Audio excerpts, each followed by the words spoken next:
10여 년 전 라울 모트의 이야기가 영국 헤드라인을 장식했습니다.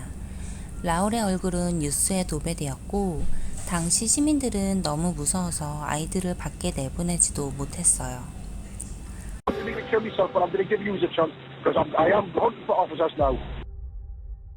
질투로 인한 분노는 때때로 강력한 무기가 될 수 있는데요. 2010년 배반당한 사랑에 극도로 흥분한 라울 모트는 영국 역사상 가장 큰 규모의 총격전을 촉발시켰어요. 그는 산탄총을 들고 도주한 지 4일째 되는 날 언론사와 경찰에 보낸 49쪽짜리 장문의 편지에서 내가 죽는 날까지 경찰들을 죽이겠다라며 경찰과의 전쟁을 선포하기도 했습니다. 2010년 7월 영국 뉴캐슬 북부 버틀리라는 작은 마을은 과거 활기찬 밤문화로 유명한 도시였습니다. 이곳에서 오늘 우리 사건의 매우 중요한 인물을 만나게 되는데 그녀의 이름은 사만다 스토버트입니다. 당시 22살의 사만다는 남편 라울 모트와 4살짜리 딸과 함께 이 지역에 살고 있었어요. 당시 사만다는 미용사 수습생이었습니다. 아직 어린 나이였던 사만다와 라울은 10대 시절 친구의 소개로 만나게 되었어요. 당시 그녀는 15살, 라울은 30살이었습니다. 라울은 원래 친절하고 배려심이 많았지만 아이를 낳을 무렵에는 슬프게도 모든 것이 바뀌게 됩니다. 라울은 1973년 6월 어머니 조세핀과 아버지 피터 사이에서 태어났습니다. 하지만 안타깝게도 그의 삶은 고난의 연속이었어요. 그가 태어나기도 전에 아버지가 가족을 떠났고 어머니는 조울증으로 두 아들, 첫째 라울과 둘째 앵거스를 케어할 수 없을 만큼 심각한 장애를 겪었다고 해요. 그래서 두 형제는 대부분의 어린 시절을 할머니와 함께 보냈습니다. 어린 시절 어려운 환경 속에서 함께 자란 라울과 그의 형제 앵거스는 거의 뗄 수 없는 사이였어요. 불우한 가족 환경에도 불구하고 라울은 외향적이고 친구와 놀기도 좋아하는 아이였습니다. 하지만 형제는 20대 초반에 접어들면서 서로 멀어지기 시작했어요. 라울이 웨이트 트레이닝에 집착하게 되면서 대부분의 시간을 다른 보디빌더들과 함께 보내기 시작했습니다. 이는 학문적 재능이 뛰어나 대학 진학에 성공한 앵거스와는 완전히 대조적인 모습이었죠. 라울은 뉴캐슬 나이트클럽을 비롯한 지역 공연장의 경비원이 되었습니다. 그의 동료들에 따르면 그는 매주 경찰관들에게 괴롭힘을 당한 것으로 알려졌는데 이로 인해 경찰 앞에서 자신과 자신의 직업이 매우 열등하다고 느꼈을 가능성이 높습니다. 그런데 그의 직업이 나이트클럽 가드였잖아요. 당시 경찰분들이 어떻게 괴롭혔는지는 알려지지 않았지만 그분들은 그저 클럽 순찰을 하셨던 건데 그냥 그의 자격지심이지 않았을까 싶네요. 그와 경찰의 악연은 어린 시절부터 시작되었는데요. 그는 방화 및 동물 학대, 강도 혐의, 2005년에는 경찰이 그의 차 안에서 너클과 사무라이 칼을 발견해 기소되었던 적도 있었고 그가 36세가 될 때까지 무려 12번이나 체포되었었어요. 라울은 경찰에 대한 증오심이 매우 깊었어요. 자신의 잘못은 생각 안 하고 경찰이 아무런 이유 없이 자신을 표적으로 삼는다고 느꼈고 결국 편집증에 빠지게 됩니다. 2001년부터 2010년까지 라울은 여러 관계를 맺었지만 대부분 그의 폭력을 견디지 못한 여자들이 그를 떠났어요. 그 사이 그는 세 자녀의 아버지가 되었는데 그중 한 명은 사만다 스토버트와의 사이에서 나왔습니다. 그는 소유욕이 강하고 폭력적이었어요. 스테로이드 과다 복용으로 인해 아주 사소한 일에도 분노를 폭발했죠. 그래도 스스로 심리 상담사를 찾아가 도움을 받고 자신을 바로잡으려고 노력하기도 했어요. 이 외에도 그는 사만다를 감시하기 위해 집 곳곳에 여러 대의 감시 카메라를 설치했습니다. 사만다는 그를 떠나고 싶었지만 그와의 사이에서 아이가 있었고 경제적으로 의존하고 있었기 때문에 엄두가 나지 않았죠. 그러던 어느 날 라울은 자신의 아이를 폭행한 혐의로 체포되었어요. 그는 18주 징역형을 선고받고 교도소에 복역하게 됩니다.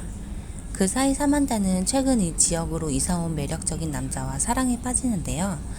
그의 이름은 크리스 브라운이었습니다. 당시 29세였던 그는 가라테 강사로 새로운 삶을 위해 버틀리 근처에 있는 게이츠헤드에 정착하기로 합니다. 두 사람은 급속도로 가까워졌고 사만다는 라울에게 이 사실을 알리는데 그녀는 라울을 겁주기 위해 크리스가 가라테 강사이자 경찰관이라며 거짓말을 해요. 이 거짓말은 경찰에 대한 부정적인 집착이 있는 라울을 더욱 미치게 만들었어요. 2010년 7월 18주 형기를 마친 후 라울 모트는 마침내 출소했습니다. 그는 출소를 하자마자 사만다를 위협하기 시작했어요. 그녀의 휴대폰으로 수십 통의 전화가 걸려왔습니다. 전화 연결이 되지 않자 라울은 자신의 페이스북에 다음과 같이 글을 올렸습니다. 방금 감옥에서 나왔습니다. 저는 모든 것을 잃었어요. 직업, 재산, 그리고 무엇보다도 6년 동안 사귀었던 여자친구가 저를 배신했어요.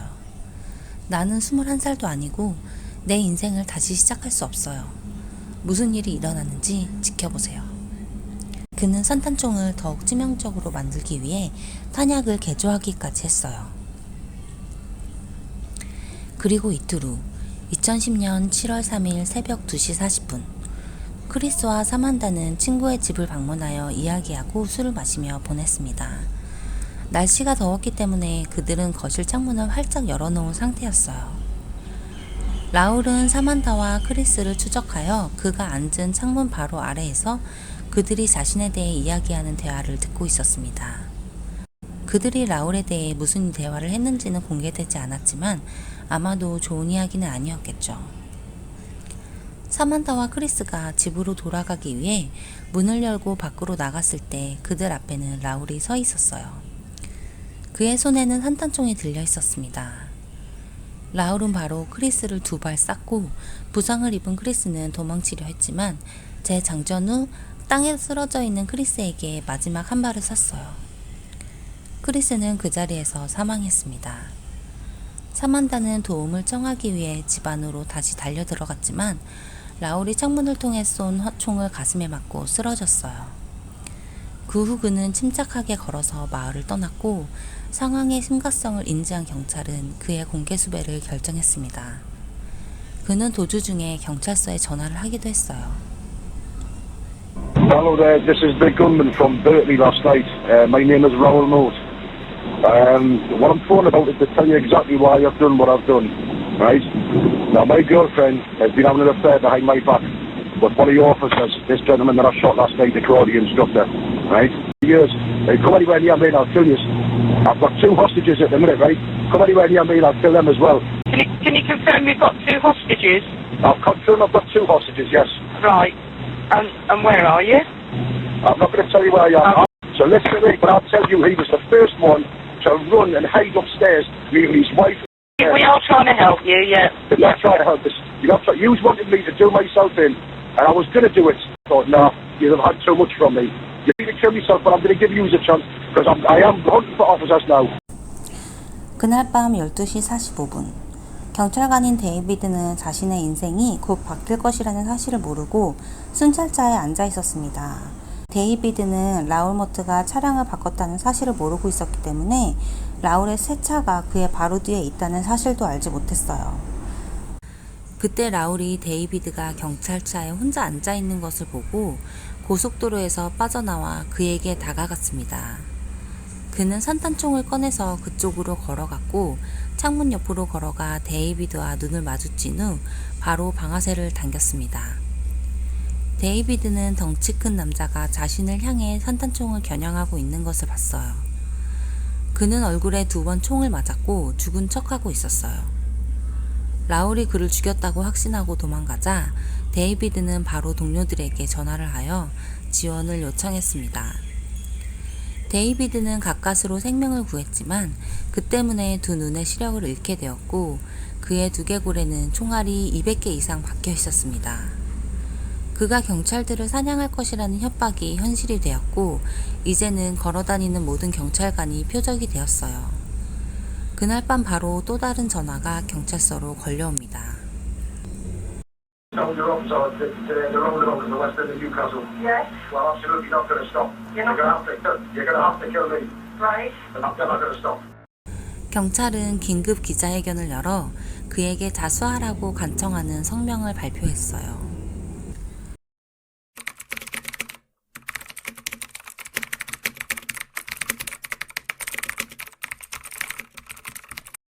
로드버리는 버틀리에서 북서쪽으로 약 30마일 떨어진 곳에 위치한 작은 마을이에요. 이곳에는 숨을 곳이 많고 목격자가 있었기 때문에 그곳을 집중 수색하기 시작했어요. 경찰은 결국 로드버리 타운센터 동쪽에 있는 사유지에 위치한 그의 검은색 레서스를 발견했지만 라울은 찾을 수 없었어요. 사실 라울에게 인질은 없었어요. 실제로 라울과 함께 있었던 두 사람은 그의 공범자 칼레스와 카라마원이었으며 라울이 감옥에 있는 동안 알고 지낸 감방 동기들이에요.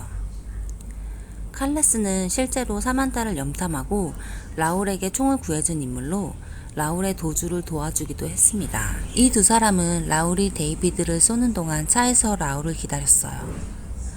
그들은 경찰의 예상대로 로드버리로 도망쳤고 카라마는 그의 여동생에게 자신의 범죄를 고백하는 편지를 보냈고 그녀에게 편지를 불태우라고 말했지만 그녀는 경찰에게 편지를 전해주었습니다.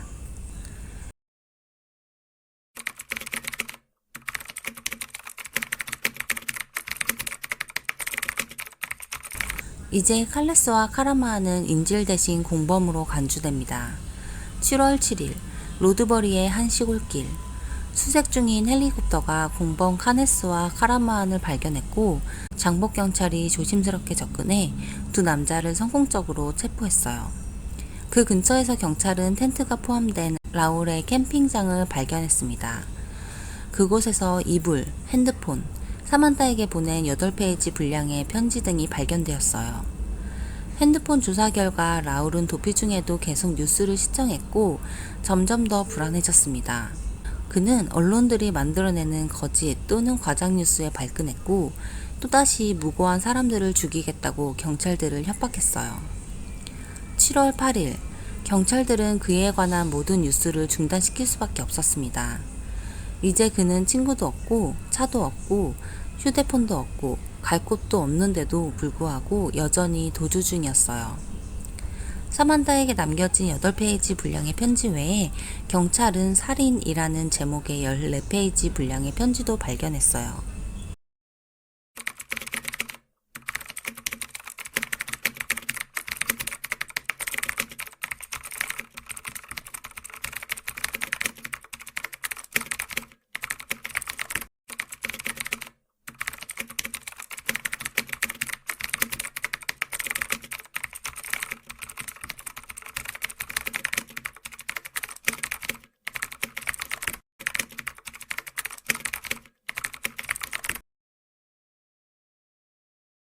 We've recovered the tent and other items from the scene.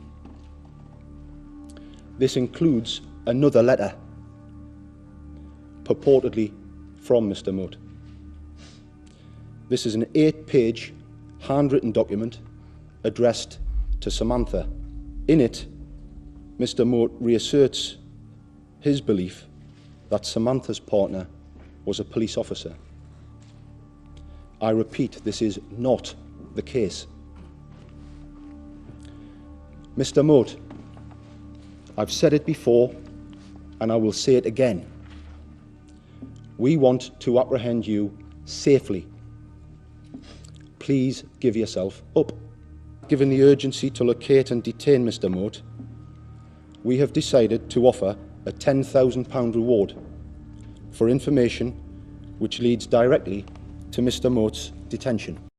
이러한 경찰들의 노력에도 라울의 흔적조차 발견할 수 없었고 경찰 당국은 라울이 총기 두정과 다량의 실탄, 경찰에 대한 불타는 주무심으로 무장하고 있다고 말했기 때문에 마을 사람들은 공포에 떨며 바깥 출입을 삼갔습니다. 모트의 아버지는 쫓기는 아들에게 그의 어린 딸까지 언급하며 애절하게 자수를 권했고 충격을 받은 어머니는 아들이 차라리 죽는 게 낫다고 절망했습니다. 그에 대한 여러 가지 추측이 있었는데 라울이 빗물 배수구를 이용해 쉽게 돌아다니고 있다는 루머가 퍼지기 시작했고, 한 주민은 자신의 침대가 창문 쪽으로 기울어져 있었다며 라울이 한 짓이라고 주장했어요. 아이들은 학교 후 집에 머물게 되었으며 많은 주민들은 집 안에서도 창문 근처에는 가지 않았어요. 2010년 7월 9일 7시 25분에 로드버리 주민이 경찰에 전화하여 라울 모트를 목격했다고 신고했습니다. 라울이 강둑 옆에 서 있는 것을 봤다고 진술했어요.